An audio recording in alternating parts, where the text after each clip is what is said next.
Hey guys, tonight we tumble straight into the dark, tangled heart of English history, a time of scheming nobles, whispering corridors, and battlefields slick with ambition. We're plunging into the War of the Roses, where families tear a kingdom apart in the name of a throne, and where you probably won't survive this, unless you've got an army, political cunning, and, let's be honest, a solid tailor to stitch your house colors onto your doublet. So, before you get comfortable, take a moment to like the video and subscribe, but only if you genuinely enjoy what I do here. And hey, drop your location and local time in the comments. Always love seeing where in the world you're tuning in from. Now, dim the lights, maybe turn on a fan for that soft background hum, and let's ease into tonight's journey together. The first thing you hear is the low, anxious murmur of courtiers as you step into the grand halls of Westminster. Heavy stone walls echo with voices dripping in fear, ambition, and suspicion. Outside, the grey skies press down over London like a wool blanket soaked in rain, and you can almost taste the storm in the air. England is uneasy, its foundations cracked, its crown trembling, and you're walking straight into the mess. It all starts with the end of a dynasty. King Edward III, the mighty warrior king who crushed the French at Crécy and laid claim to foreign lands, leaves behind more than just victories when he dies in 1377. He leaves behind sons. Too many sons, really. And that, as you'll quickly learn, is a recipe for disaster. His first son, the famous Black Prince, should have been next in line. But fate, ever fond of stirring the pot, strikes him down with illness before he can take the throne.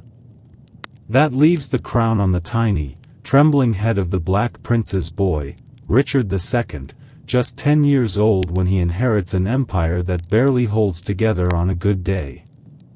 You can imagine how that goes. Child kings, after all, rarely come with political stability and peaceful transitions built in. At first, the nobles rally around young Richard.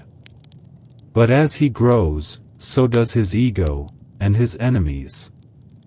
By the 1390s, Richard II is ruling like a moody teenager with absolute power, a dangerous mix. He surrounds himself with favorites, banishes powerful lords, and generally makes himself as unpopular as an overpriced pint at the local tavern. And then comes the man who decides enough is enough, Henry Bolingbroke. You probably know him better as Henry IV, but before he's king, he's just a clever, ambitious member of the House of Lancaster, the Red Rose faction that, though not yet at full bloom, is already weaving its way into England's future. Henry is the son of John of Gaunt, Duke of Lancaster, Edward III's third surviving son. That makes Henry a cousin to Richard II, which, in medieval England, is practically an engraved invitation to claim the throne if you play your cards right, and Henry does just that. In 1399, Richard II makes a series of classic blunders, exiling Henry, seizing his lands, and underestimating just how popular the Duke of Lancaster really is. While Richard's off playing tyrant, Henry gathers allies, musters an army, and sails back to England like a rebellious storm cloud. The people? They cheer. The nobles? Many switch sides faster than you can say, crown jewels. And Richard?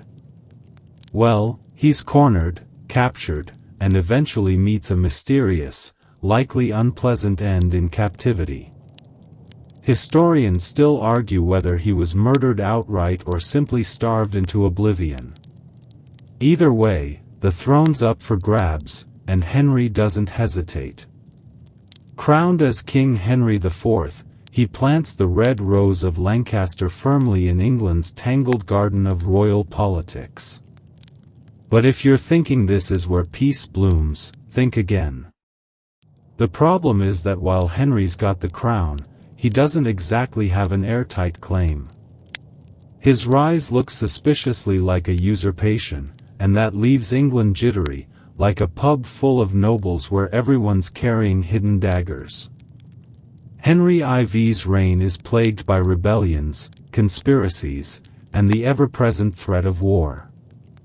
It turns out, ripping a crown off your cousin's head comes with a few complications. Yet for all the unrest, Henry IV clings to power like ivy to castle walls.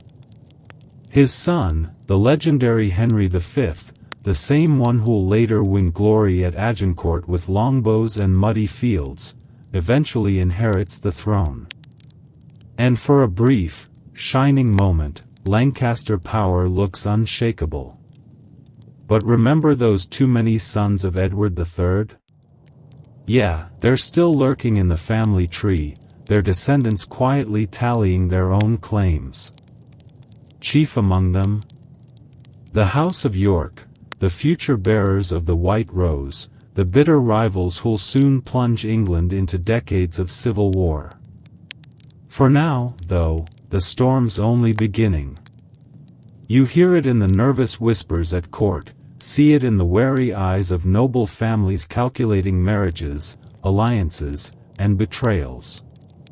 The Wars of the Roses aren't here yet, but their roots are already snaking through England's soil, fed by royal blood, ambition, and old grudges. A quirky little detail you might appreciate: during these tense pre-war years, England also dabbles in cosmetic laws. That's right, Parliament actually debates rules about how long your shoes can be and what kinds of fabrics commoners are allowed to wear. Because apparently, while the kingdom teeters toward chaos, someone's gotta police the pointiness of your footwear. Priorities. Still, beneath the velvet and legal wrangling, the deeper cracks in the monarchy widen. England's throne has turned into a game of chess played with real swords, and everyone wants to be king. As the shadows lengthen across the kingdom and uneasy alliances form behind closed doors, you can feel the pull toward conflict. It won't be long now. You ride beneath a sullen English sky, the clouds hanging low and heavy as if they, too, feel the tension creeping across the kingdom. The roads are muddy, the taverns full of rumors, and in every corner of the land, people whisper the same name, Lancaster. The red rose blooms, but not in some romantic, Shakespearean sonnet kind of way. No, this flower comes tangled with thorns, and its petals are stained with ambition.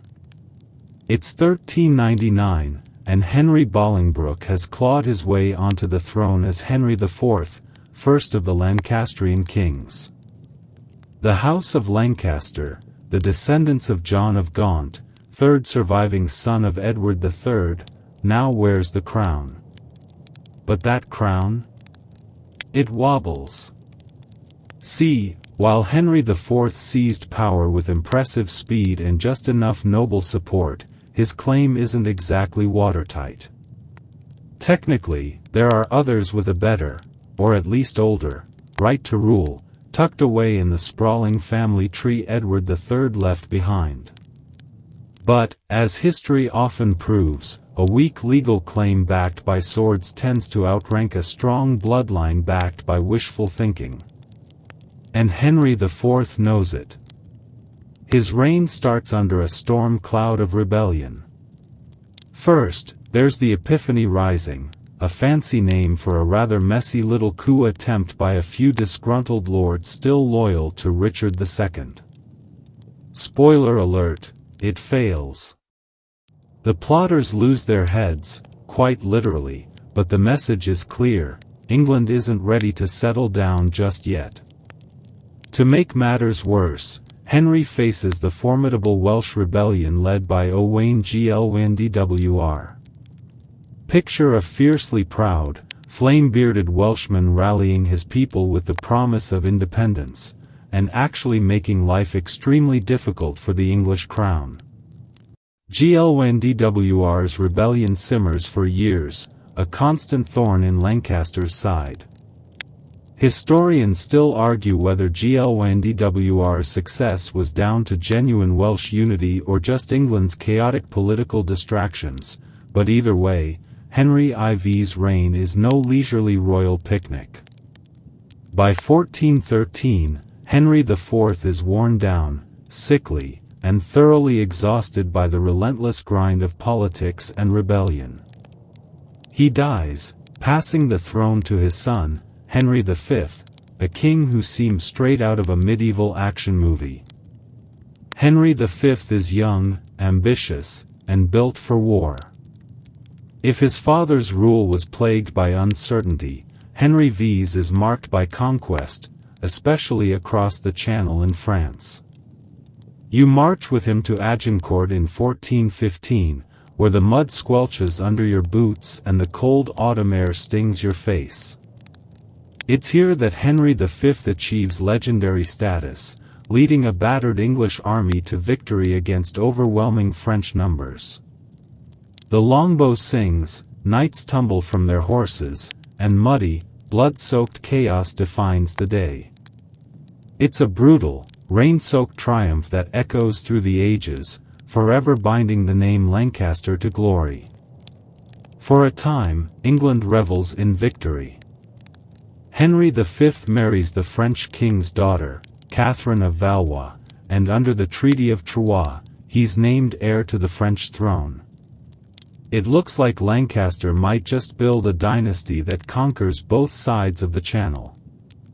But, as you've probably guessed, fate has other plans. Henry V dies young, in 1422, leaving behind an infant son, Henry VI. And nothing screams disaster incoming like a baby king ruling over two fractured kingdoms.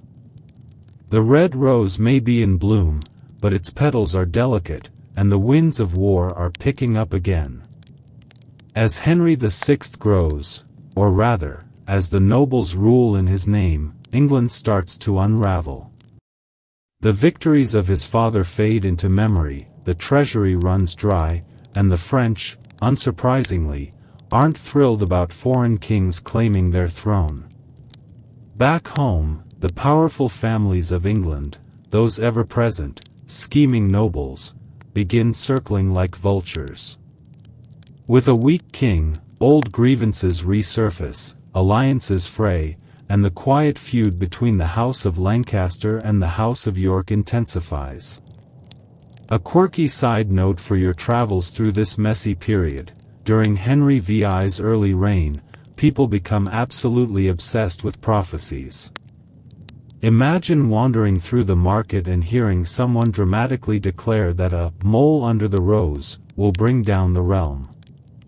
Cryptic riddles and mysterious soothsayers pop up like mushrooms after rain, fueling paranoia. Whether these prophecies were politically engineered or just medieval entertainment, historians still argue about that. Meanwhile, the House of Lancaster, despite its precarious position, tries to hold on. Henry VI is crowned both King of England and, symbolically at least, King of France. But it's more paper crown than actual control. The French, led by figures like Joan of Arc, who, by the way, makes an absolutely dramatic entrance into history, push back, and English power across the Channel crumbles. At home, Henry VI grows into a gentle, deeply religious, but, well, let's be honest, utterly ineffective ruler. He's the kind of king who prefers prayer over politics, contemplation over commanding armies. Great for spiritual guidance, not so great for keeping an ambitious nobility in check. All the while, the descendants of Edward III, other sons, most notably the House of York, are growing restless. Their lineage traces back to Edmund of Langley, another of Edward's many sons, and they're quietly calculating their position. With every political blunder, every loss in France, every whisper of the king's weakness, the Yorkists inch closer to making their move. But that moment isn't here, yet. For now, the Red Rose of Lancaster clings to the throne, battered but unbowed. You stand on the edge of an England that's unraveling. The nobles mutter in their halls, soldiers sharpen their blades, and common folk brace for the worst. Because when a kingdom's ruled by a fragile king and divided by ancient rivalries, it's not a matter of if civil war will break out, it's a matter of when. The roses are only just beginning to bloom. You can feel it now, the quiet, creeping tension that curls through castle halls and market squares alike. It's the sensation of eyes watching, of secrets fermenting just below the surface, of history holding its breath. While the House of Lancaster parades its red rose proudly for all to see, there's another house biding its time, its petals hidden among the shadows. The House of York.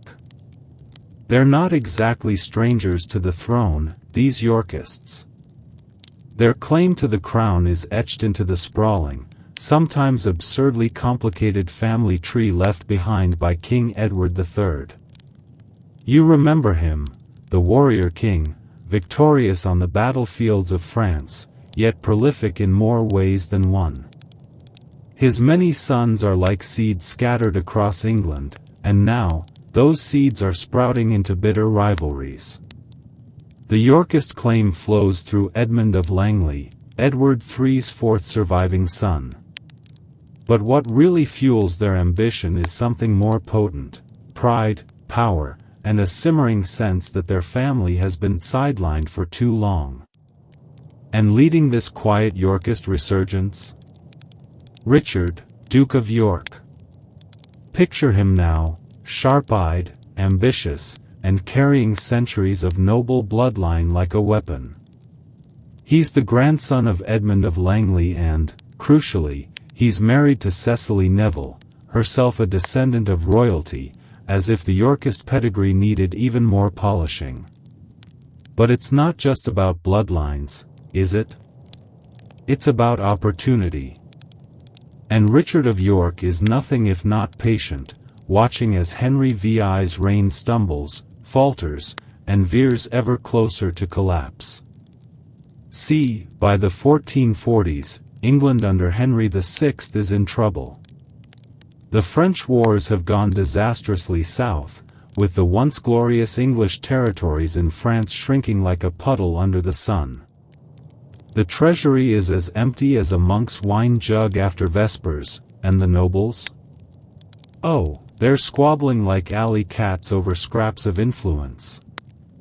Richard of York, ever the strategist, keeps his distance at first. But fate, or perhaps political inevitability, draws him in. In 1447, his biggest rival, Humphrey, Duke of Gloucester, dies under suspicious circumstances. Some whisper of murder, others of natural causes. Historians still argue whether foul play truly ended Gloucester's life or if it was simply the result of an unlucky illness. Either way, Gloucester's death removes a major obstacle from Richard's path. With Gloucester gone, Richard becomes one of the most powerful men in the kingdom. But power breeds enemies, and nowhere is that more evident than at court. Because while Henry VI is, at best, a gentle, well-meaning ruler and, at worst, a passive figurehead, his wife, Margaret of Anjou, is anything but passive. But we'll get to her properly soon enough. For now, Richard plays the game carefully. He's sent to govern Ireland, part punishment, part exile, where he builds loyal support away from the chaos of London's politics. The Irish, fiercely independent and notoriously difficult to govern, surprisingly warm to Richard's leadership. A curious little historical footnote: York's time in Ireland makes him one of the few English nobles respected across the Irish Sea. His popularity there? It'll come in handy later. Back in England, though, the situation continues its downward spiral. By the early 1450s, tensions erupt like a boil finally bursting. Rebellions flare, Jack Cade's rebellion in 1450 being the most famous. Imagine thousands of disgruntled peasants and lower-class workers storming London, fed up with corruption, high taxes, and military failures.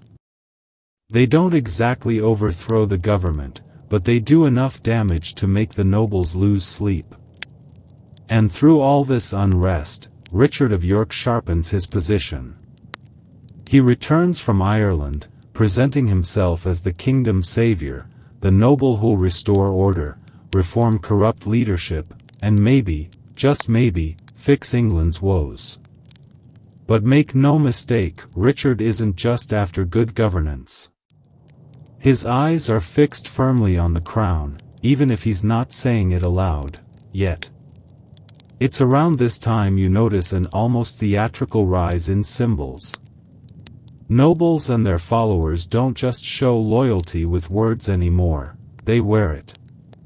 Badges, colors, livery, red for Lancaster, white for York, appear on cloaks and tunics like gang colors at a royal masquerade. The people take sides, often without fully understanding the depth of the brewing conflict. It starts with symbols and whispers, but you can feel the war drums beating beneath it all. A quirky tidbit here: some historians believe the whole red rose versus white rose imagery wasn't nearly as organized or universal during the actual conflict as later storytellers, looking at you, Shakespeare, would have us believe. But let's be honest, it makes for a tidy, dramatic image, doesn't it? The blood-red rose versus the pure white rose, clashing over England's fate. The stage is set. Richard of York is gathering allies, the crown's authority weakens by the day, and behind closed doors, plots ripen like overripe fruit. And all the while, you tread these muddy roads, watching England slide ever closer to the inevitable. The War of the Roses hasn't fully exploded into open combat yet, but with Richard of York in the wings and the House of Lancaster clinging to power by its fingertips, you know it's only a matter of time. The white rose may still be hidden in the shadows, but it's growing. The air is thick with whispers now. Every crowded tavern, every shadowed alley, every echoing hall pulses with the same uneasy question: how much longer can this fragile peace last? Not long at all, as it turns out. By 1453, the kingdom teeters on the edge, and the final push comes not with armies clashing or castles falling, but with silence. Specifically, the chilling, vacant silence of King Henry VI's mind snapping like a dry twig. The cause? Historians still argue whether it was inherited madness, extreme stress, or some tragic mix of both. But what's not up for debate is the result. Henry VI, at just 31, suffers a complete mental breakdown. For over a year, he's unresponsive, vacant, drifting somewhere behind those royal eyes, incapable of ruling even in name. It's the moment Richard of York has been waiting for. With the king incapacitated, England needs a protector, a steady hand to steer the realm through the storm. And who better than Richard, Duke of York? His noble blood, military experience, and growing base of support make him the obvious, if controversial, choice. So, you walk the streets of London as word spreads, Richard is named Lord Protector of the realm. For a fleeting moment, there's hope that stability might return. But in the noble courts and smoky backrooms of England, stability is never simple. Queen Margaret of Anjou, Henry's formidable wife, isn't about to let Richard seize power without a fight. She may be young, barely in her early 20s, but Margaret is sharp, ambitious, and fiercely protective of her husband's crown, and their infant son, Edward of Westminster. You can almost hear the chess pieces scraping into position. Margaret rallies loyal Lancastrian nobles to her cause, figures like Henry Beaufort, Duke of Somerset, while Richard of York consolidates his supporters, many drawn from old noble houses resentful of Lancastrian favoritism. It's more than politics now. It's personal. It's about legacy, ambition, survival. And then, just when things seem poised to spiral into civil war, Henry VI unexpectedly recovers.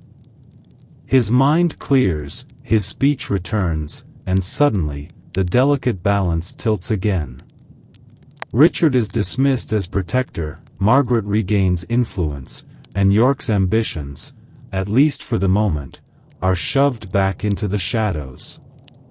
But shadows can't contain ambition for long.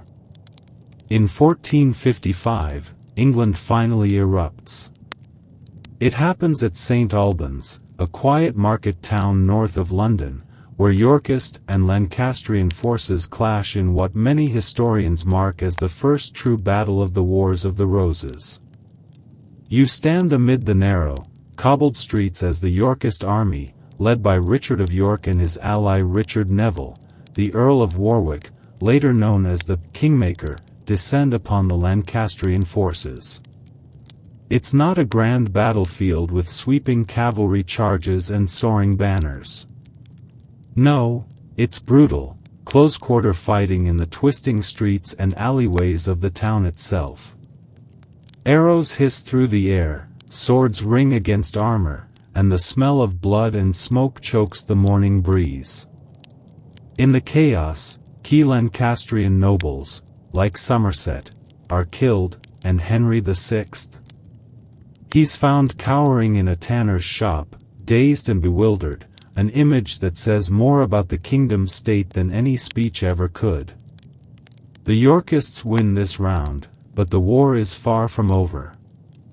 A curious little tidbit, even amid the violence, strict medieval etiquette lingers.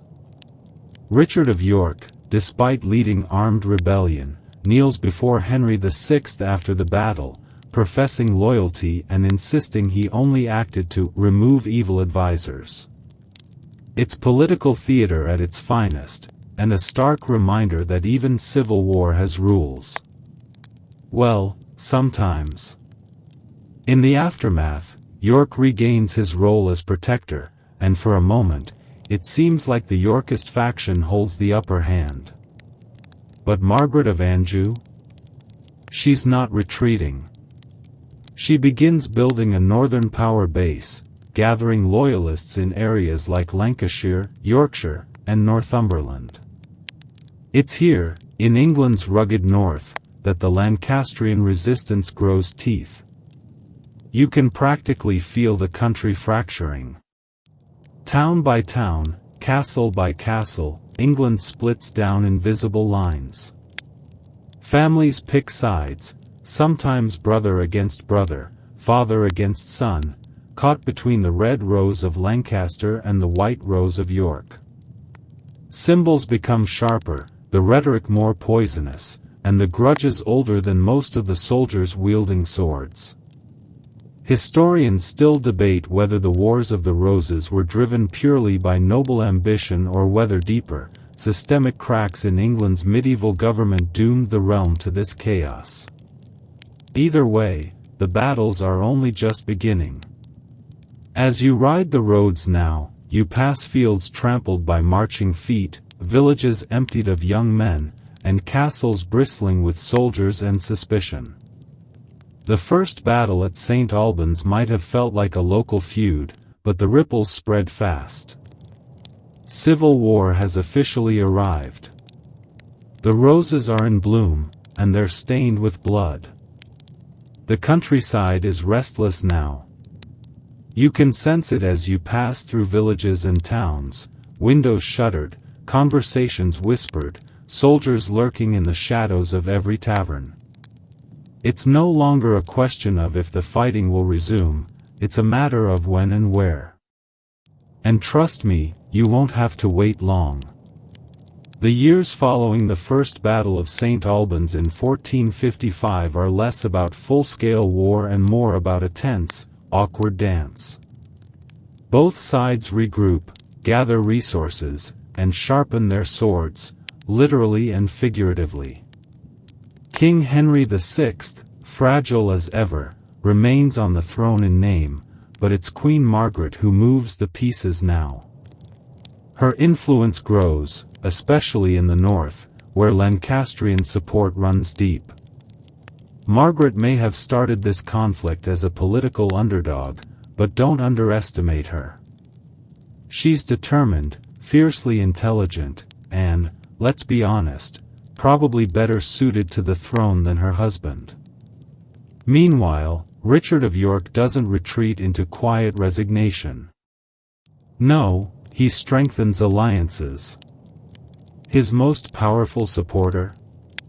Richard Neville, Earl of Warwick, the Kingmaker. Warwick's nickname will make more sense later, but for now, just know this: he's rich, ambitious, and controls one of the largest private armies in England. In a time where muscle speaks louder than diplomacy, that makes him a very dangerous friend, or enemy. By 1459, the simmering tension boils over at Blore Heath. You ride alongside the Yorkist forces, the air crisp with autumn chill, as the two armies meet in the fields of Shropshire. Lancastrian forces, under Lord Audley, aim to ambush the Yorkists, but Warwick's men are ready.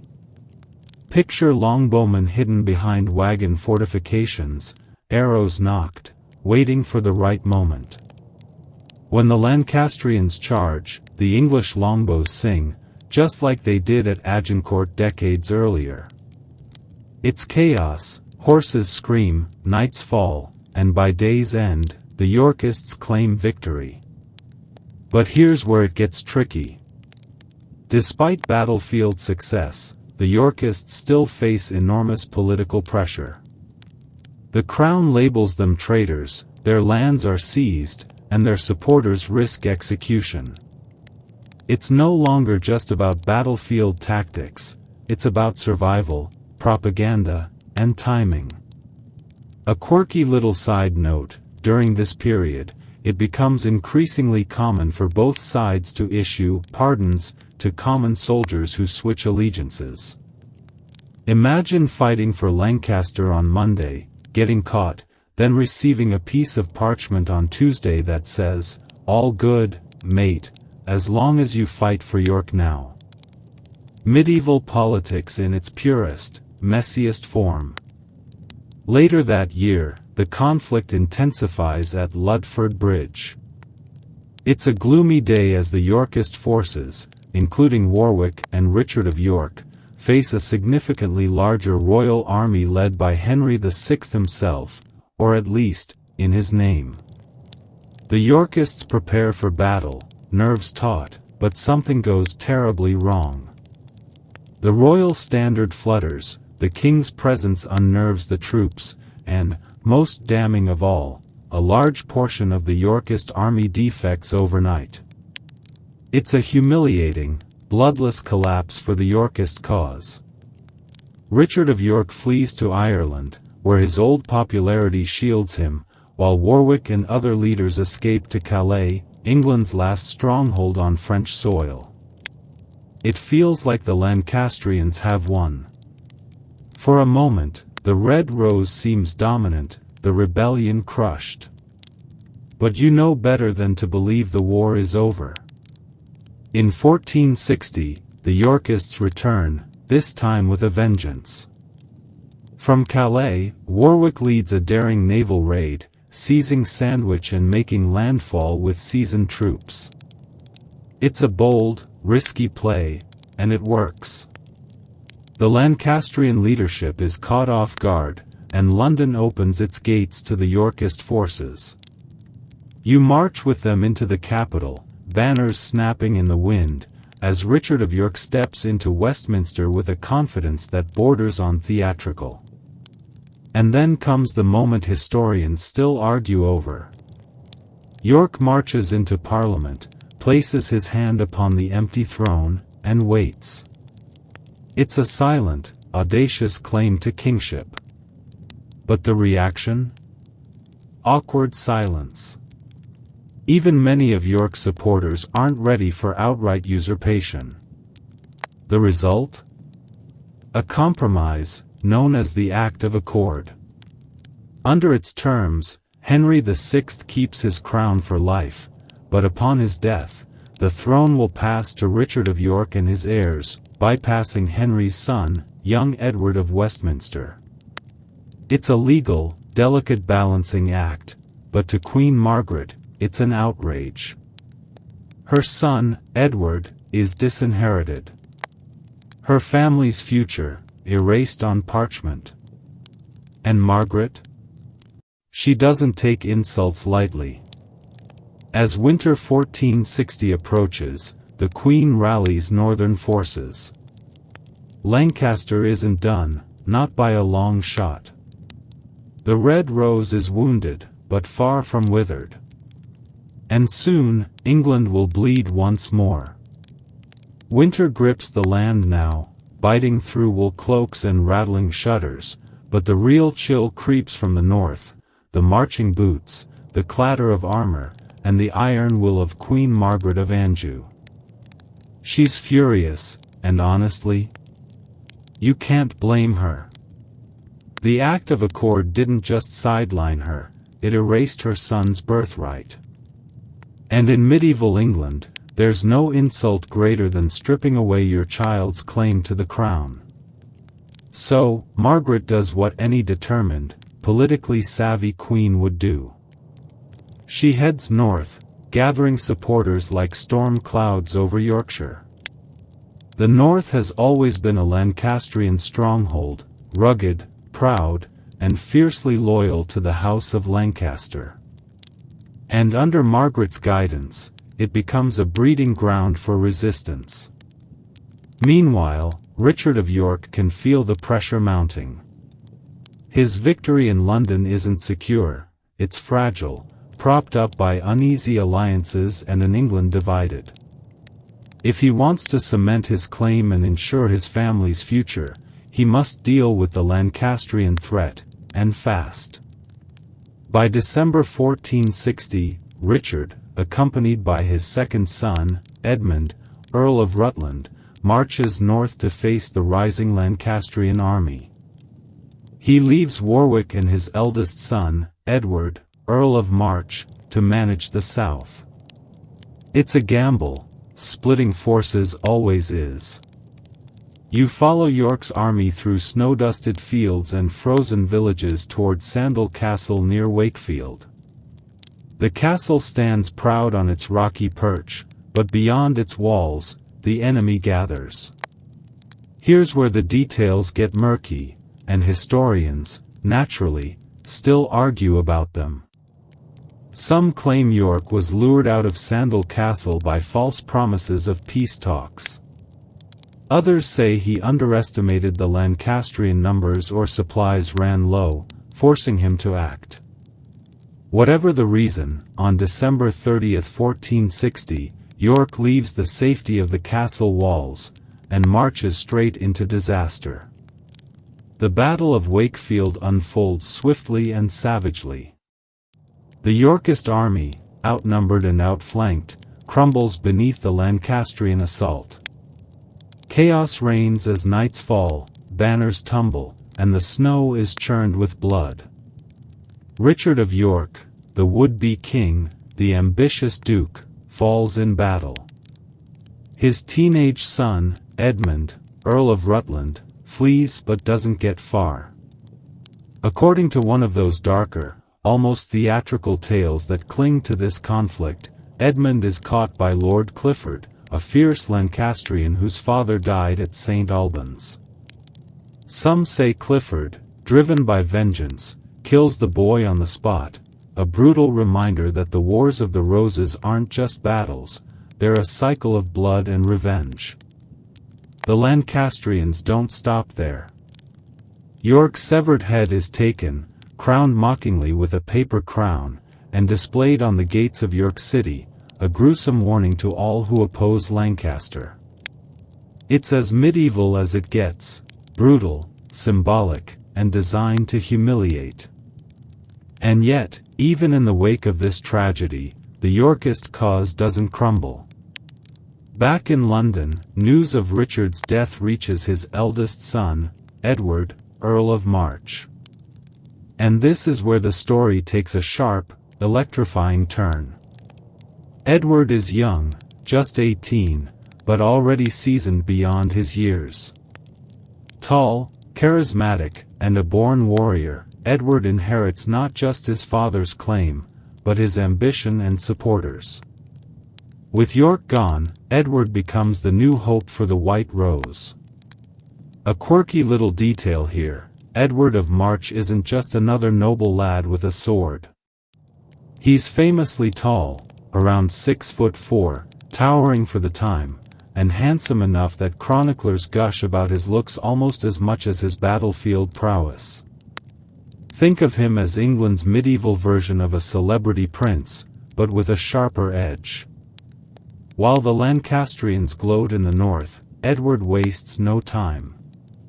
In February 1461, at the Battle of Mortimer's Cross, he faces a Lancastrian army led by Owen Tudor, yes, that Tudor family, the ones who'll matter a lot later.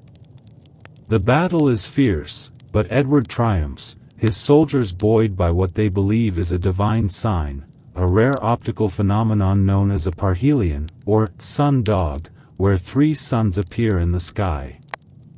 The soldiers whisper that the three suns represent the three surviving sons of Richard of York, Edward, George, and Richard, and that fate itself favors their cause.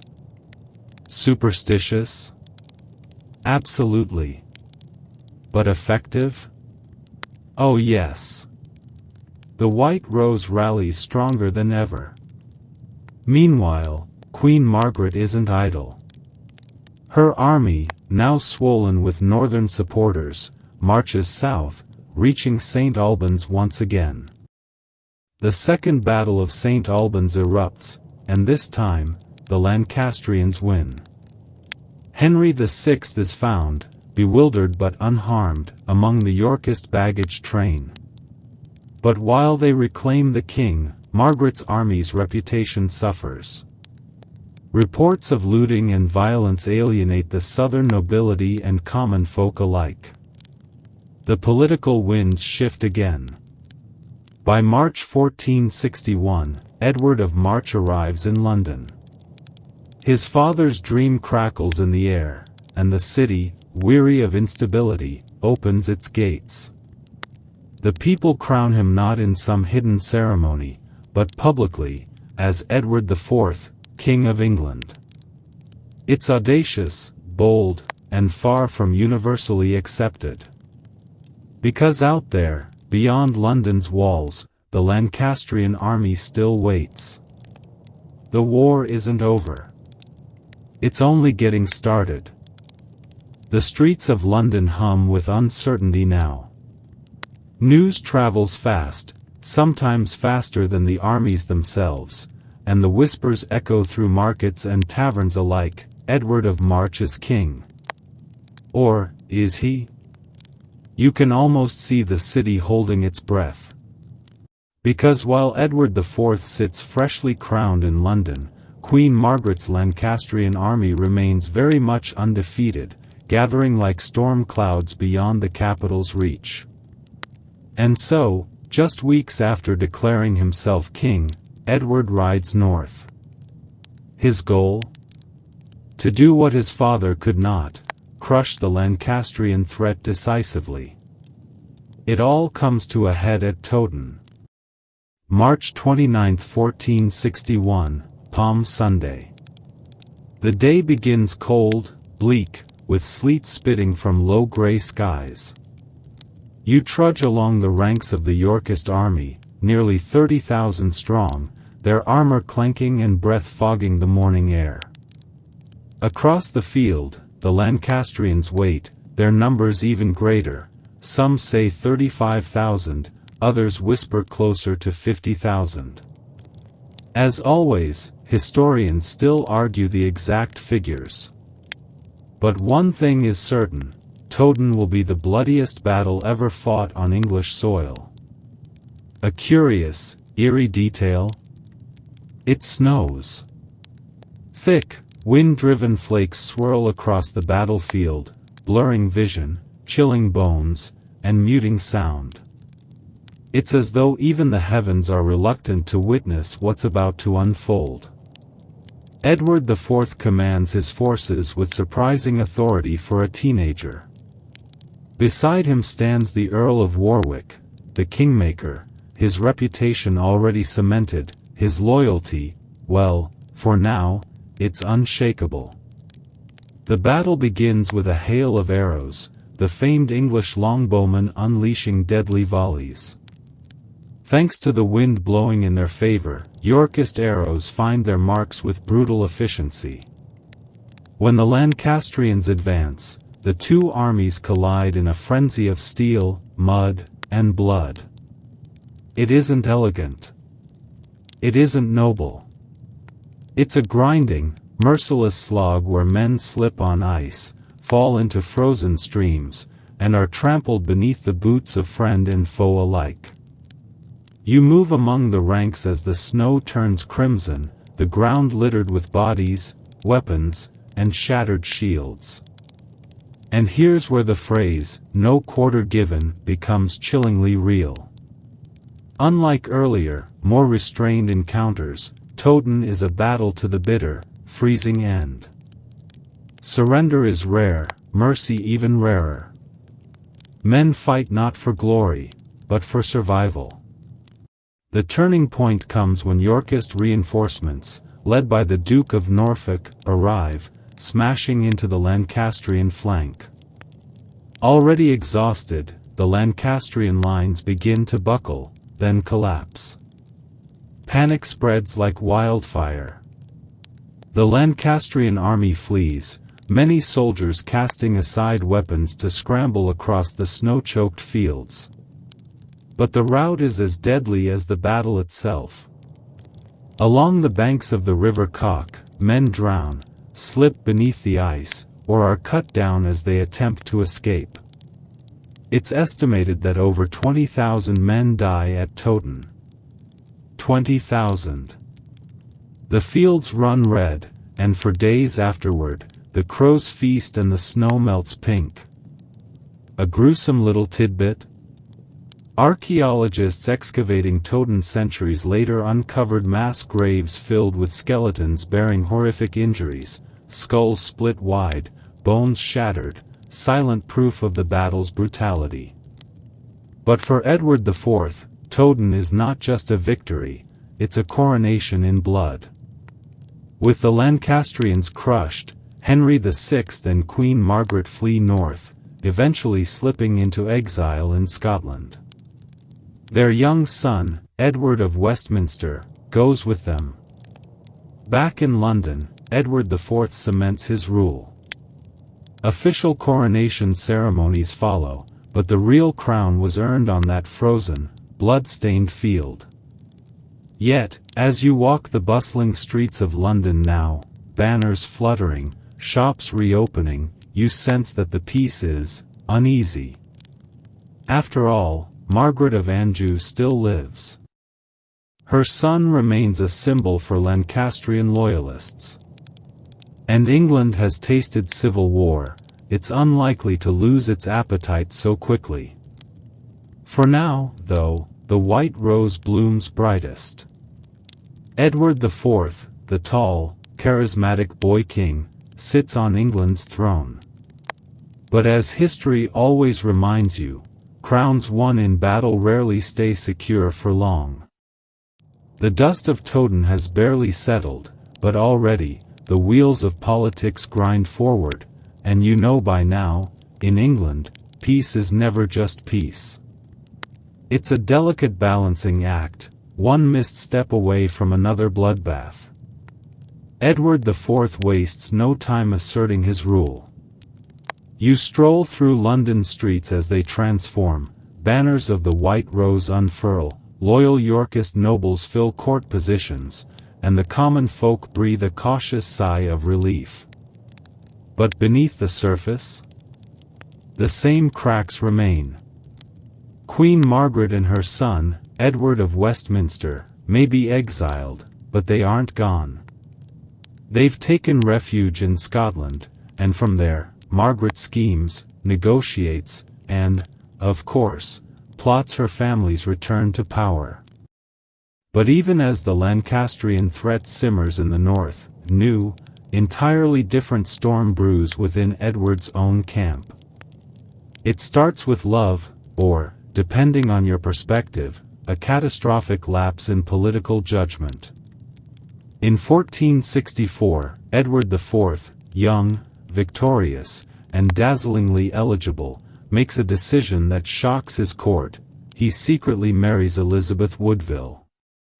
Here's the juicy bit.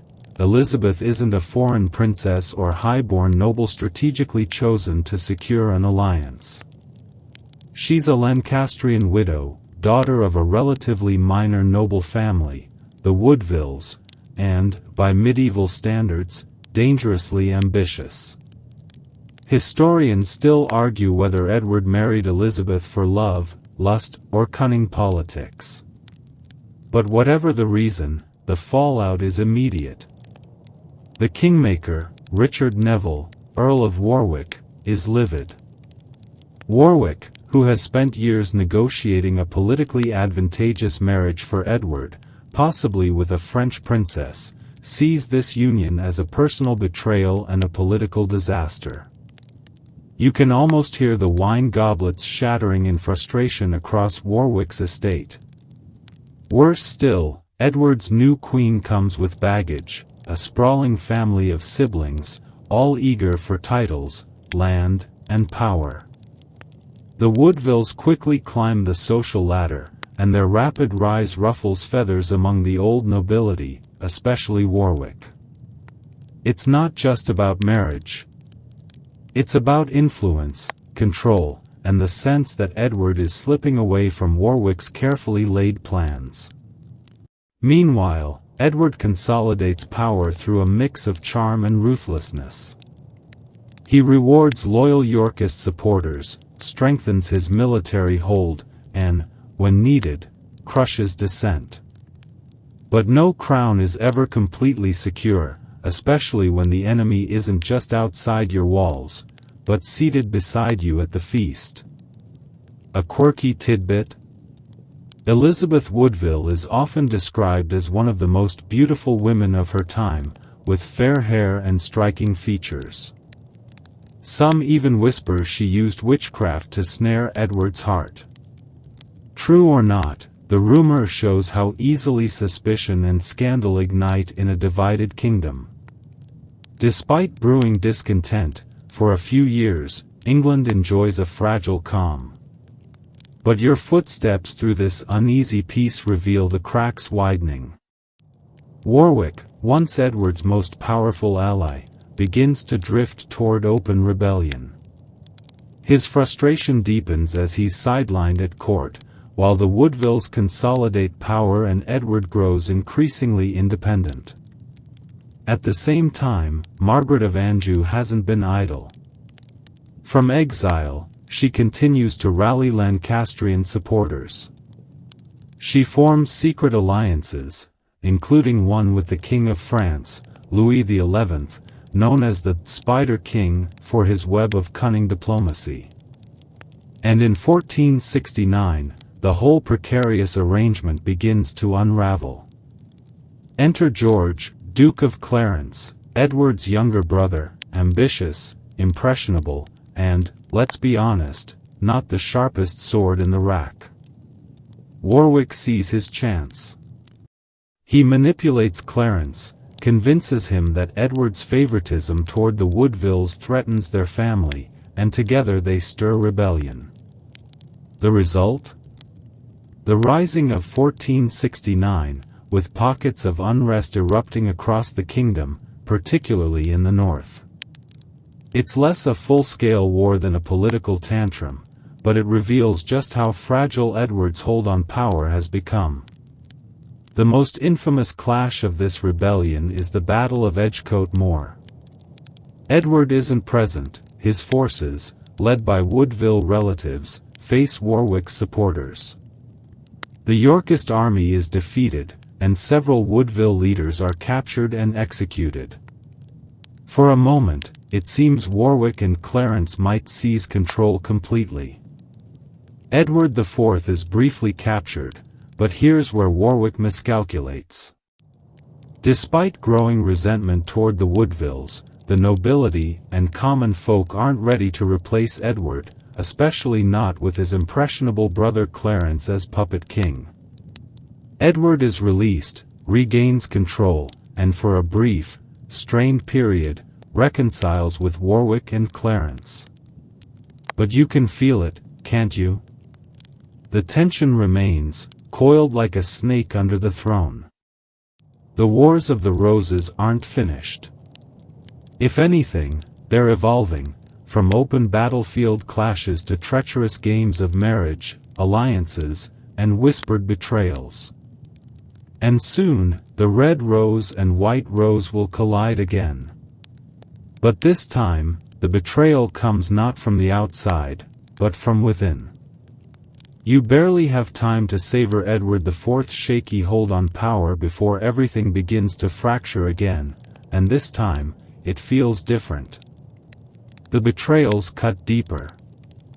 The alliances twist more unnaturally.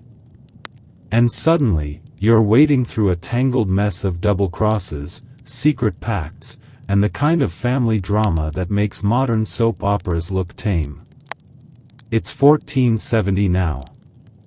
Richard Neville, Earl of Warwick, the Kingmaker, has officially given up trying to puppet master Edward IV. He's done watching the Woodvilles climb the ranks, done watching his influence slip away like sand through his fingers. And so, Warwick commits the unthinkable. He switches sides. Yep, the man who helped Edward IV seize the throne now conspires to tear him down, all while cozying up to his former enemies, the Lancastrians. It's the kind of twist that leaves even seasoned nobles blinking in disbelief. The pivot starts with Warwick fleeing to France, dragging George, Duke of Clarence, along for the ride. There, they find none other than Margaret of Anjou, queen of the exiled Lancastrians, still burning with the need to restore her son's inheritance. It's an awkward alliance at first. Warwick and Margaret have been mortal enemies for years.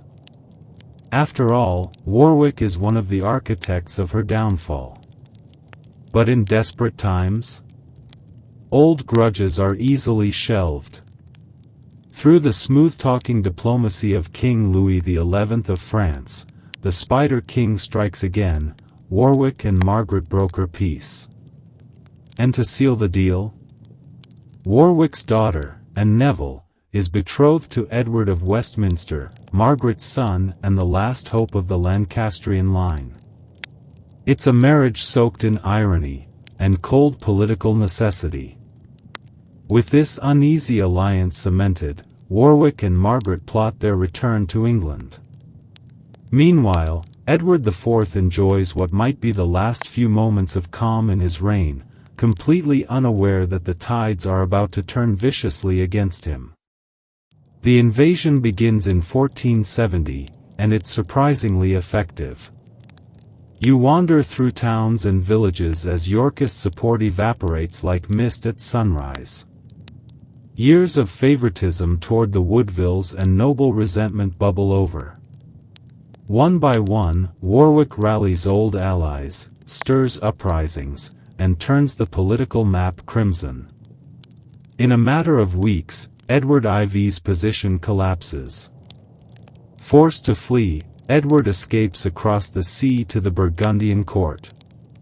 His loyal brother, Richard, Duke of Gloucester, the future Richard III, accompanies him, their fate hanging by a thread.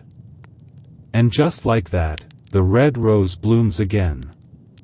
Henry VI, the frail, gentle, mentally unstable king, returns to the throne. Or, well, he's placed there like a dusty chess piece. Warwick pulls the strings now. But it's clear to everyone, including you as you stroll the torchlit corridors of London, that Henry is little more than a figurehead. His health remains fragile. His mind? Distant. The real power belongs to Warwick, the kingmaker reclaiming his title. But if you think this marks the beginning of a Lancastrian golden age, think again. The cracks appear almost instantly. Margaret of Anjou, ever the cautious strategist, refuses to set sail for England right away. She doesn't entirely trust Warwick, and perhaps, deep down, she knows that England is far from tamed. And she's right. Across the Channel, Edward IV isn't sulking, he's scheming. The Duke of Burgundy, his brother-in-law, eventually provides ships, money, and soldiers. Edward, with his signature confidence, and honestly, a touch of reckless audacity, sets sail for England once more. It's early 1471 when Edward lands on the Yorkshire coast. His army? Small. His chances? Slim. But here's the twist, Edward gambles on speed and charisma. As he marches south, towns open their gates, old allies rally, and the tide shifts once again. It's a masterclass in momentum, political theater, and battlefield confidence. By the time Edward reaches London, Henry VI is quietly re-imprisoned, barely able to comprehend the whirlwind that's toppled him yet again. But the real test still lies ahead. Warwick hasn't given up. He gathers his army, determined to crush Edward's comeback at the Battle of Barnet, April 14, 1471. You slip through the morning fog as the armies position themselves. It's a murky, disorienting battlefield, where even seasoned soldiers struggle to tell friend from foe. And that fog? It's more than inconvenient, it shapes the outcome. Confusion reigns. Warwick's forces accidentally attack each other, thinking they face Yorkist troops. Morale crumbles. Edward seizes the moment, rallying his men and striking hard. Warwick, the legendary kingmaker, master of politics and war, falls in battle. His death marks the end of an era. The man who made kings, unmade them, and tried to remake them again, now lies in the mud, another casualty of England's endless civil strife. A fringe tidbit? Some say Warwick's body was displayed in St. Paul's Cathedral afterward, laid out for all to see. Even in death, his influence lingered, a warning, a curiosity, a reminder that even kingmakers fall. But Edward IV isn't done yet. Because across the Channel, Margaret of Anjou and her son have finally set sail for England. The final, brutal chapter of this round of the wars is about to begin. The April wind carries more than the scent of blooming spring flowers, it carries war. Again. You can almost feel the ground vibrating as Margaret of Anjou finally steps onto English soil, her son Edward of Westminster at her side. It's been over a decade since the fierce Lancastrian queen fled to Scotland after Towton. Now, she returns, not as a defeated exile, but as the mother of the heir, ready to stake one last claim for her family's crown. But fate, as you've seen, loves cruel timing. Margaret lands at Weymouth the very same day Warwick falls at the Battle of Barnet. The kingmaker, their most powerful ally, lies dead, and suddenly, Margaret's grand return feels like arriving at a party that's already over, and on fire. Still, Margaret is nothing if not relentless. Gathering the remaining Lancastrian forces, she marches west to link up with loyal nobles. Her goal? Join up with Jasper Tudor, the uncle of young Henry Tudor, whose name, though faint now, will one day reshape England entirely. The Lancastrians aim for Wales, hoping to build their army to a size capable of challenging Edward IV. But Edward moves fast, so fast, in fact, that you barely have time to catch your breath before both armies meet near the sleepy town of Tewkesbury. May 4, 1471, the Battle of Tewkesbury. You walk the edges of the battlefield as the sun rises over rolling hills and green fields that won't stay green for long. The Yorkist army, hardened, confident, and led by Edward IV himself, lines up with around 5,000 men. Across the field, the Lancastrians muster similar numbers, but their army is younger, less experienced, and their leader, Edward of Westminster, is still, by most accounts, an untested teenager. Historians still argue whether the young prince truly commanded troops or if the veterans around him made the real decisions. Either way, his presence electrifies the Lancastrian ranks.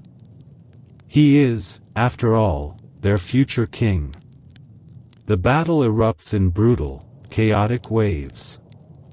Edward IV's forces strike with precision, exploiting weaknesses in the Lancastrian lines.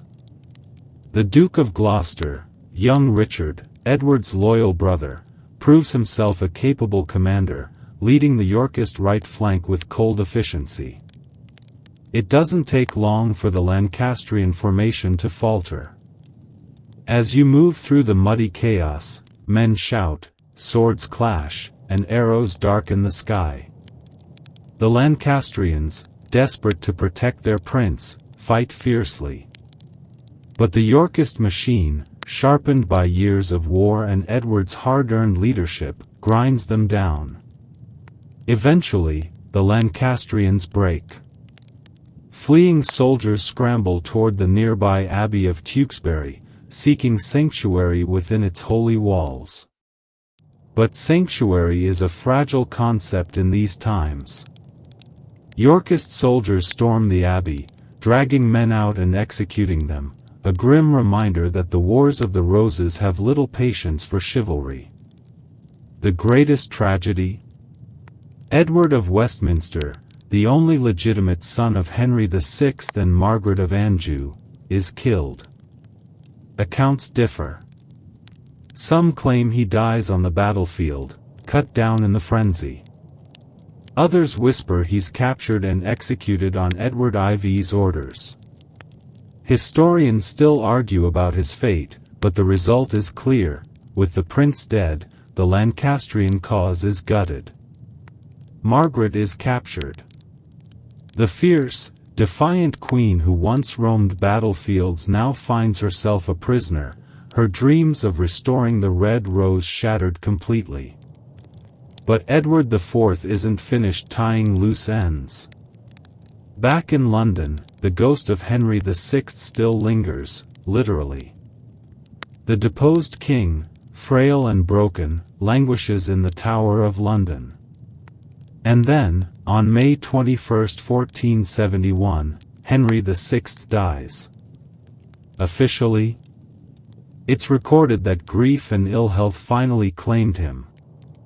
Unofficially, well, you don't need to squint too hard to read between the lines. Most believe he's quietly murdered, snuffed out to remove the last living Lancastrian figurehead. After all, dead kings don't inspire rebellions. A quirky detail? Rumors persist for centuries that Henry's death coincided with Edward IV's triumphant return to London, as if fate itself waited for the Yorkist king to reclaim his city before ending his rival's tragic tale. With Henry gone, his son dead, and Margaret imprisoned, the Lancastrian faction collapses like a house of cards. For the first time in nearly 2 decades, it seems the Wars of the Roses are, dare you believe it, over.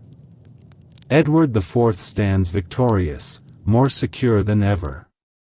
His enemies lie vanquished, his throne reinforced, and for the people of England? Well, they can finally exhale. At least, for now. Because you've walked these blood-soaked streets long enough to know, peace in England is always temporary. And somewhere, in the shadows, a new threat quietly grows. But for this moment, at least, the White Rose reigns supreme. You'd think, after so much bloodshed, backstabbing, and the rather thorough elimination of his enemies, Edward IV could finally kick back on his throne, sip some wine, and enjoy the perks of uncontested rule. And for a while, that's exactly what he does. From 1471 onward, England settles into an uneasy, but welcome, peace. You stroll through the cobbled streets of London, and for the first time in years, merchants call out their wares, musicians play without fear of conscription, and the taverns buzz with gossip that doesn't involve imminent war. It almost feels normal. But beneath the surface, that ever-familiar itch of instability remains. Edward IV governs with a mix of charm, calculated ruthlessness, and, occasionally, good old-fashioned indulgence. His reign brings relative prosperity. Trade flourishes. His court becomes famous for its opulence, rich fabrics, lavish feasts, and more than a few eyebrow-raising romances. And yet, you can't shake the feeling that England's peace is built more on exhaustion than unity. The Woodville family, Edward's in-laws, continue to climb the social and political ladder, much to the irritation of the old nobility. Even those loyal to Edward begin to grumble in hushed tones about the Queen's relatives gobbling up titles and lucrative marriages. A quirky tidbit? One of the Woodvilles, Anthony Woodville, is actually a bit of a Renaissance man. He's known not just for his sword skills but also for introducing printed books to England, a small, quiet revolution happening in the background while kings and princes squabble. But back to the bigger picture. Edward's biggest lingering threat isn't the scattered, broken Lancastrians, it's his own family. George, Duke of Clarence, Edward's younger brother, just can't seem to stay loyal, or keep his ambitions in check. Despite having switched sides more times than a particularly indecisive chess piece, Clarence remains unsatisfied. He eyes the power his brother holds, resents the influence of the Woodvilles, and, some whisper, dreams of his own crown. Historians still argue whether Clarence was genuinely plotting rebellion or whether Edward simply grew tired of his brother's antics. Either way, the situation escalates. In 1478, Clarence is arrested. The charges? Treason, conspiracy, and enough vague accusations to sink a lesser noble. You stroll past the Tower of London once again, where Clarence is imprisoned, just like so many before him. But his end? Well, it's the stuff of legend. According to the most famous version of the story, Clarence is executed privately, drowned in a butt of Malmsey wine. Is it true? Or a poetic exaggeration fueled by tavern talk and dramatic courtiers? Historians still debate the details, but the image is unforgettable. A man undone not by the sword, but by his own wine cellar. You can't make this stuff up, except, someone probably did. Regardless, with Clarence gone, Edward's position appears stronger than ever. His surviving brother, Richard, Duke of Gloucester, remains steadfastly loyal, or so it seems. Richard is a different creature altogether. quiet, calculating. More at home in the grim battlefields of the north than in the silk-draped halls of court. You pass through Yorkshire, where Richard rules almost like a king in his own right, respected by common folk for his fairness and feared by rivals for his sharp political mind. Meanwhile, Edward IV, ever the charismatic monarch, enjoys the fruits of his rule.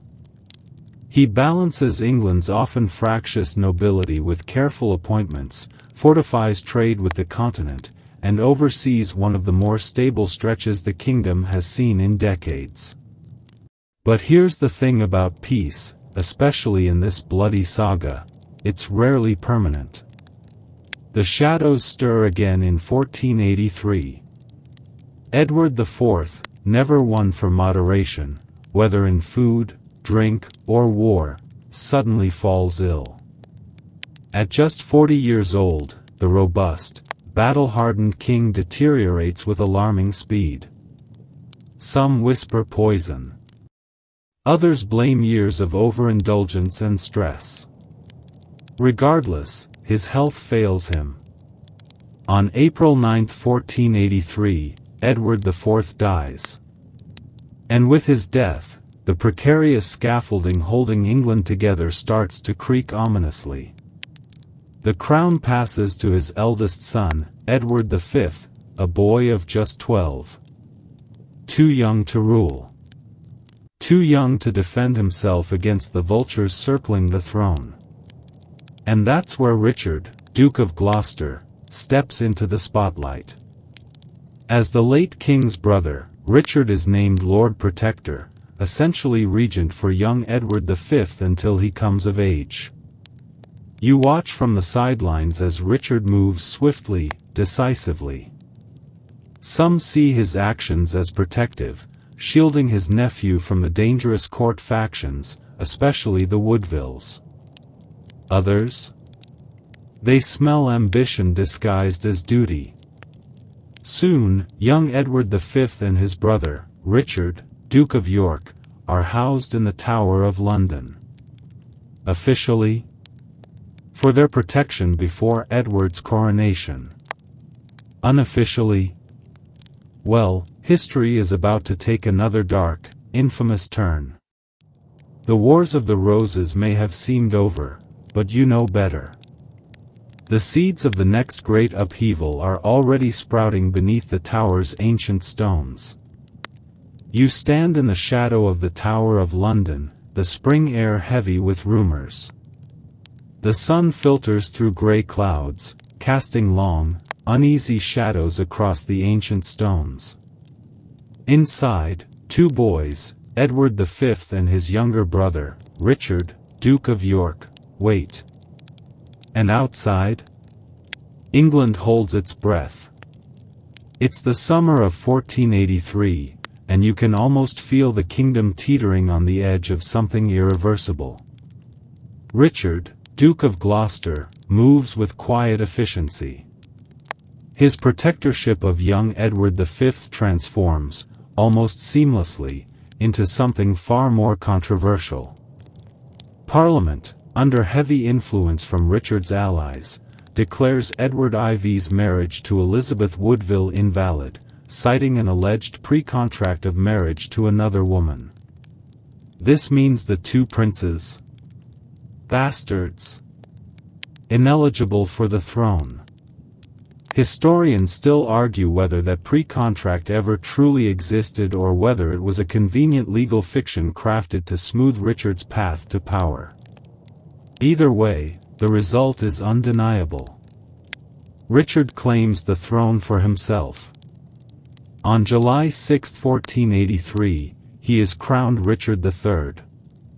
You watch the coronation unfold with a strange sense of déjà vu, the same gilded splendor, the same weighty oaths, but underneath it all, a kingdom bristling with suspicion. And the princes? Still housed in the tower. At first, they're seen occasionally, playing in the gardens, peering from windows. But as the summer drags on, the sightings stop. Whispers grow darker. The princes in the Tower vanish. It's one of England's most enduring mysteries, and you can practically hear the centuries of historians leaning in, arguing over every scrap of evidence. Were they quietly smothered? Poisoned? Removed to some secret location? No one knows for sure. But their disappearance haunts Richard's reign like a ghost at a feast. And Richard III? His supporters claim he's a just, capable king, stern but fair, reforming corrupt courts, improving trade, and ensuring law and order. His detractors? They paint him as the cold-hearted usurper, the murderer of innocent children, the very embodiment of ambition run amok. A quirky tidbit? Centuries later, Shakespeare, never one to resist a juicy villain, immortalizes Richard as a hunchbacked, scheming monster. But in reality?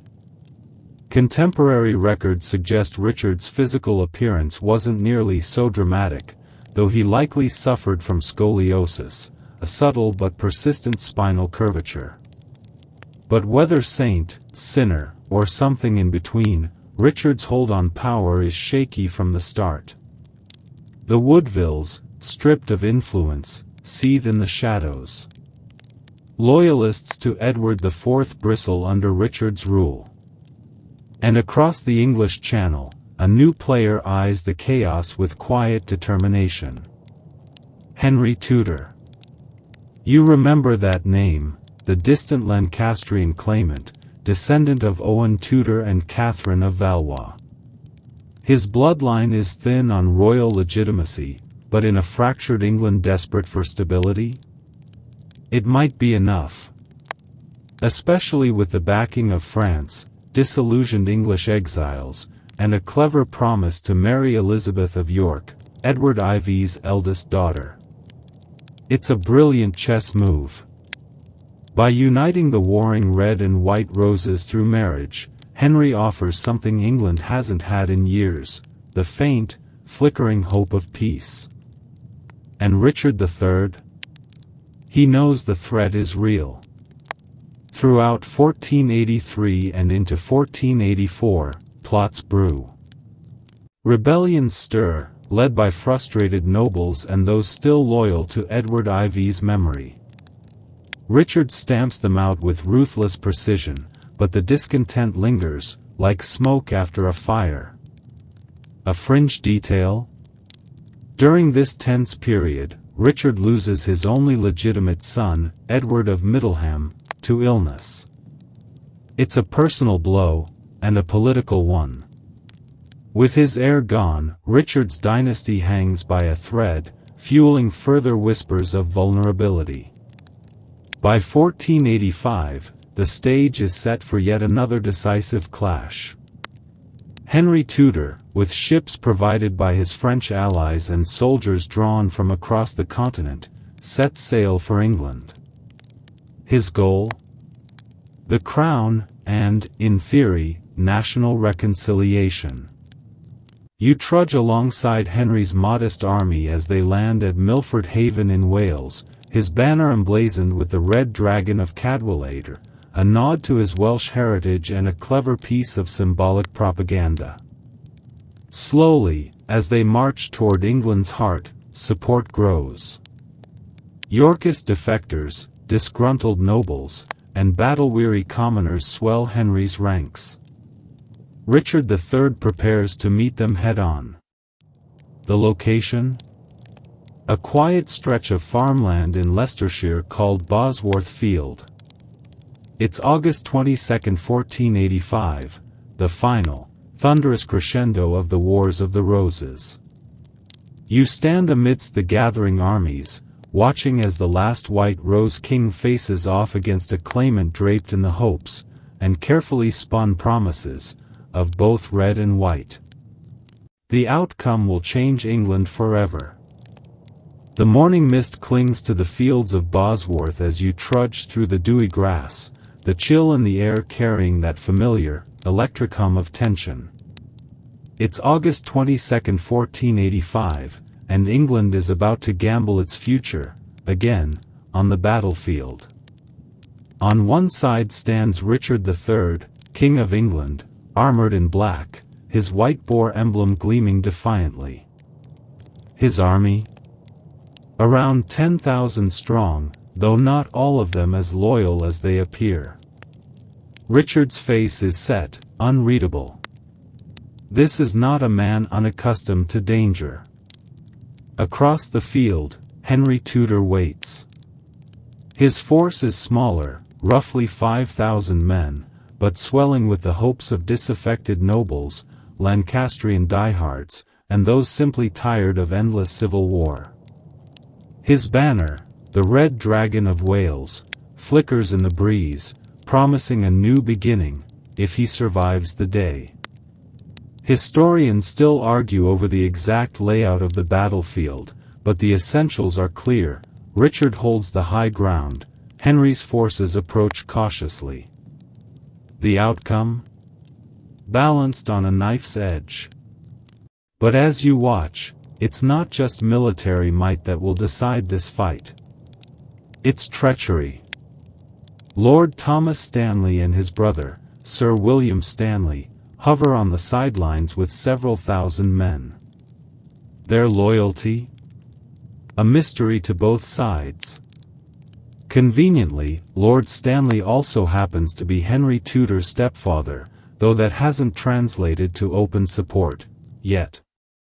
The battle begins with the dull roar of drums, the clash of steel, and the chaotic dance of men and horses locking in combat. You flinch as arrows hiss overhead, the cries of the wounded already slicing through the morning fog. Richard commands with fierce determination. Despite his reputation, no one can deny his courage. He rides across the lines, rallying troops, his presence magnetic on the field. But Henry? Henry plays a different game, one of patience, positioning, and quiet alliances. The crucial moment arrives when Richard spots Henry across the battlefield, lightly guarded, vulnerable. And here, the last Plantagenet king makes his legendary gamble. Spurring his horse forward, Richard charges, cutting a brutal path through enemy lines, aiming to strike Henry down himself. It's audacious, reckless, and briefly, it works. You can almost hear the shouts of Yorkist soldiers as Richard carves through the chaos, his standard-bearer at his side, his sword flashing like lightning. For a moment, it looks like history might tilt in Richard's favor. But then, the Stanleys make their move. Their forces surge toward Richard, tipping the scales. Surrounded, isolated, the king fights like a cornered lion, but even lions bleed. Richard III falls, slain on the battlefield. The last English king to die in combat. A quirky detail? Centuries later, in 2012, archaeologists unearth Richard's skeleton beneath a Leicester car park. His spine? Curved from scoliosis, confirming the old stories, though far from the monstrous hunchback Shakespeare painted. His skull? Marked with brutal injuries, the final, undeniable evidence of his last stand. Back at Bosworth, Henry Tudor is proclaimed king, right there on the field. The crown? Plucked from a fallen soldier's standard, or perhaps retrieved from Richard's own mangled body, depending on which storyteller you favor.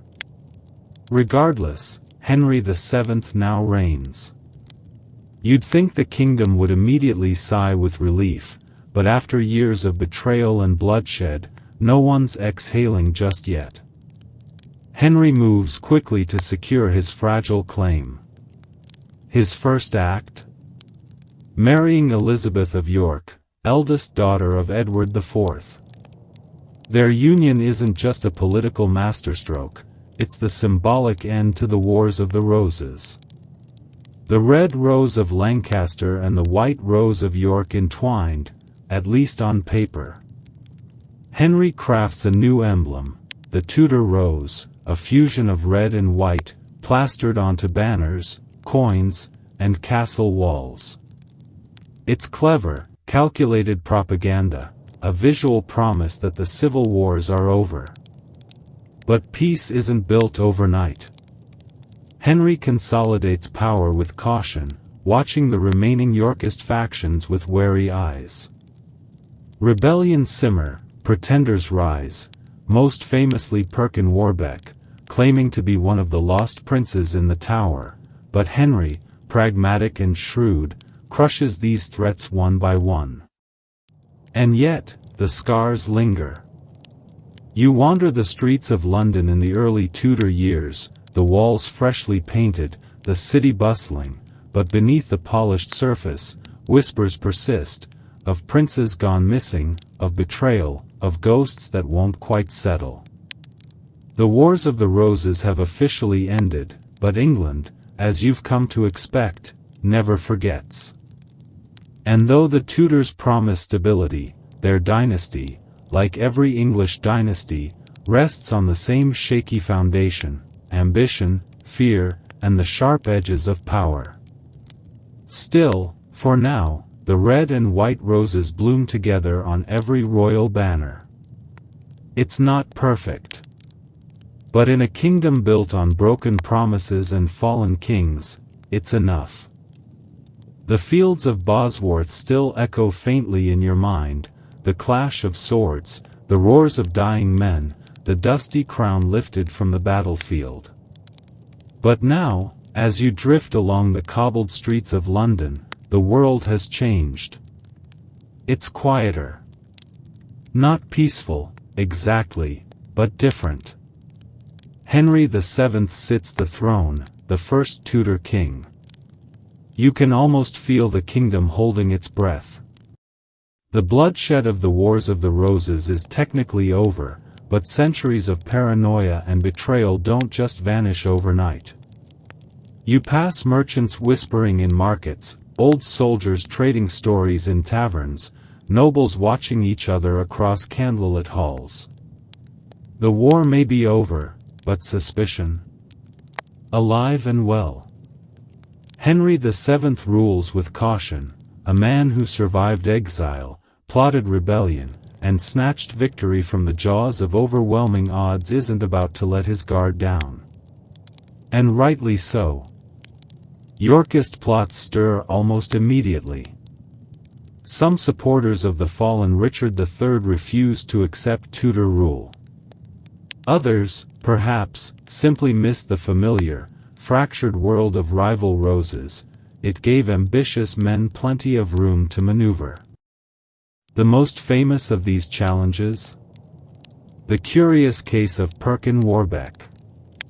In 1491, a young man surfaces, claiming to be Richard, Duke of York, the younger of the two missing princes in the Tower.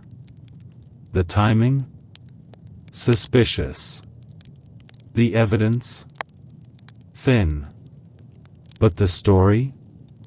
Irresistible. European courts, eager to destabilize Henry VII, back Warbeck's claim. Margaret of Burgundy, Richard III's sister, supports him, whether she believes the story or simply wants to unsettle the Tudors. For years, Warbeck's presence gnaws at Henry's authority like a persistent toothache. Rebellions flare, foreign kings toy with the idea of supporting this so-called rightful heir, and England teeters yet again on the edge of chaos. Historians still argue whether Warbeck truly believed his own identity or was merely a clever impostor coached by Yorkist exiles. Either way, his existence exposes the Tudor dynasty's early vulnerability. But Henry is nothing if not meticulous. Through careful diplomacy, calculated pardons, and, when needed, brutal efficiency, he neutralizes the threat.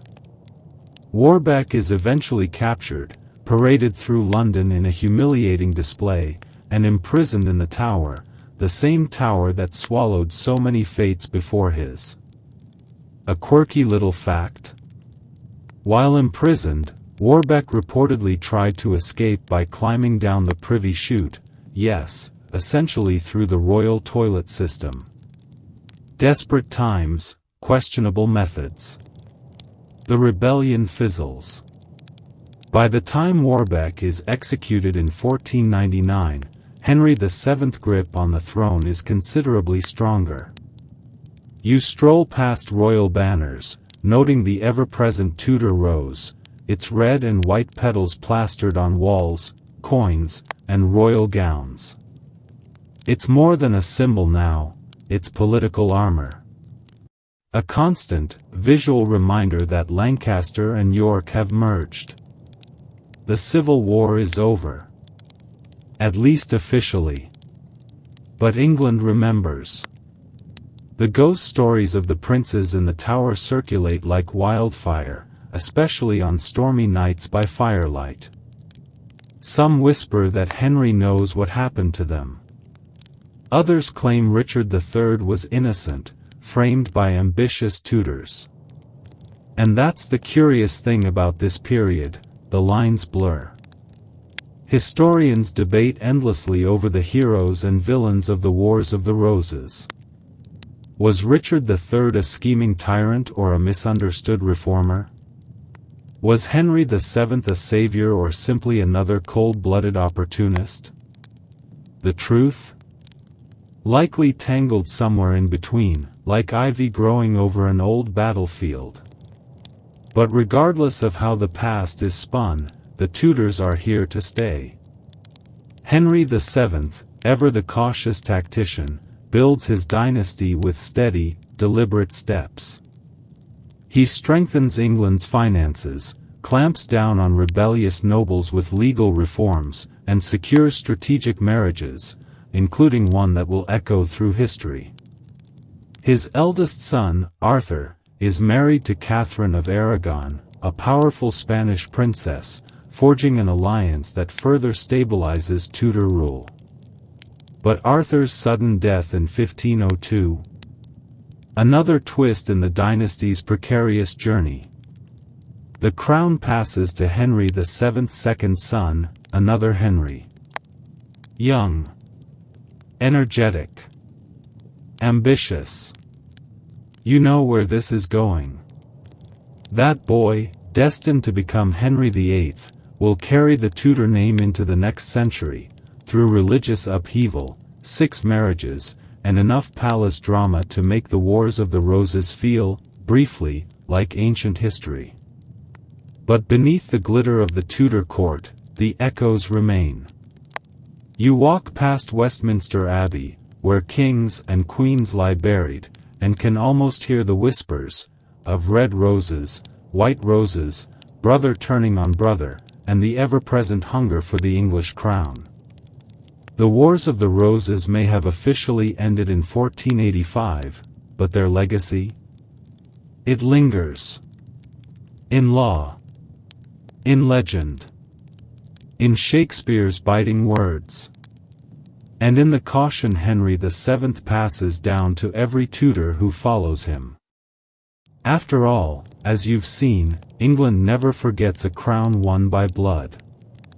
The candlelight flickers softly against the stone walls of the Tudor court as you linger in the final chapter of this long, tangled story. The air feels heavier now, not with the smoke of battle or the roar of armies, but with quiet, calculated politics. The kind that builds empires, or topples them. Henry VII, the first Tudor king, rules for 24 cautious, deliberate years. You've watched him consolidate power, marry off his children, crush rebellions, and pile coins into England's treasury like a squirrel hoarding nuts before winter. Not flashy, but undeniably effective. His death in 1509 passes the crown to his second son, Henry VIII, a name you've heard before, no doubt. But tonight, your mind lingers in the aftermath of the Wars of the Roses, the quieter, lingering consequences that never quite make it into the Hollywood scripts or school textbooks. See, the wars didn't just change rulers. They rewired England itself. The nobility? Thinned out, broken, cautious. Decades of war have bled away the great feudal lords who once strutted across the battlefield with private armies in tow. In their place? A monarchy growing steadily more centralized, more absolute. You walk the streets of London now, and the old noble families, those proud names that fueled the Roses' rivalry, are fewer. Those who remain tread carefully. Ambition still simmers, but the crown has teeth now. A quirky little detail? Henry VII, ever the money-conscious ruler, even implements bonds and recognizances, essentially financial hostages, binding nobles to good behavior through legal contracts and crushing fines. It's clever. Ruthless. And it works. England stabilizes. But stable doesn't mean peaceful. The shadow of the Wars of the Roses lingers long after the last sword is sheathed. You hear it in the ballads sung in smoky taverns, tragic tales of lost princes, betrayed kings, and rose-strewn battlefields. You see it in the suspicious eyes of Tudor officials, scanning for Yorkist sympathizers. You even catch glimpses of it centuries later, in Shakespeare's plays, where Richard III limps across the stage, scheming beneath the hunch of legend. Historians still argue over those portrayals. Was Richard truly the villain of the piece, or a casualty of Tudor propaganda? Did Henry VII's cautious rule save England, or simply pave the way for the more flamboyant tyranny of his son, Henry VIII?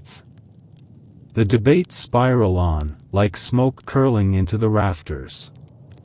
But one thing's certain, the Tudors win the narrative war. The red and white Tudor rose blooms everywhere now. On royal seals. In cathedral windows. Even stitched onto noble gowns. It becomes more than a symbol of unity, it's a revisionist badge, neatly papering over decades of civil strife with a pretty floral design. You stroll past Westminster Abbey again, where Henry VII lies entombed beside Elizabeth of York, the very embodiment of Lancaster and York united. Their marriage? Carefully orchestrated. Politically brilliant. But also, in a strange way, genuinely symbolic. The bloodlines of two warring houses, finally intertwined. Their children, their grandchildren, the legacy of peace bought at Bosworth. Or, at least, that's the official story. Of course, England being England, no dynasty is ever entirely safe. The seeds of future conflict are already sprouting. Religious reform, foreign wars, ambitious heirs, the Tudors face it all. And when the last Tudor monarch, Elizabeth I, dies childless in 1603, the crown passes to the Stuarts. Another new house, another fresh set of rivalries, another complicated chapter for England. But the Wars of the Roses? Their echoes stretch far beyond their official end. They teach the English crown, and its challengers, some hard, bloody lessons. Never underestimate ambition. Never ignore discontent. And above all, never let your dynasty get too comfortable. As you drift through these closing moments, the battlefield fades, replaced by bustling cities, growing empires, and a kingdom reshaped, not by one decisive battle, but by decades of whispered betrayals, last-minute gambles, and carefully staged royal marriages. The roses still bloom. But their thorns? England remembers them all too well. And now, the fields grow quiet. The clash of swords, the stomp of war horses, the hurried whispers of plotting nobles, all fade into the gentle hum of night. You ease back, the weight of centuries settling like a warm blanket across your shoulders. The long, winding path of the Wars of the Roses, its chaos, its tragedy, its unlikely survivors, stretches behind you like footprints in the sand, slowly being softened by time. The crimson red of Lancaster, the pale white of York, they blur now into twilight hues, indistinct, distant, softened by history's long exhale. The kings and queens, the schemers and soldiers, their stories echo faintly across the cobbled streets of London, across the green hills of Bosworth, across the quiet halls of Westminster. But here, in this moment, it's just you, safe and still, drifting on the quiet currents of time. Let the weight of battles past slip from your mind. Let the soft hum of history lull your thoughts. The wars have ended. The banners have been folded. The roses, for now, are at peace. You're exactly where you need to be, resting, breathing, floating gently toward sleep. Close your eyes, if they're not already heavy.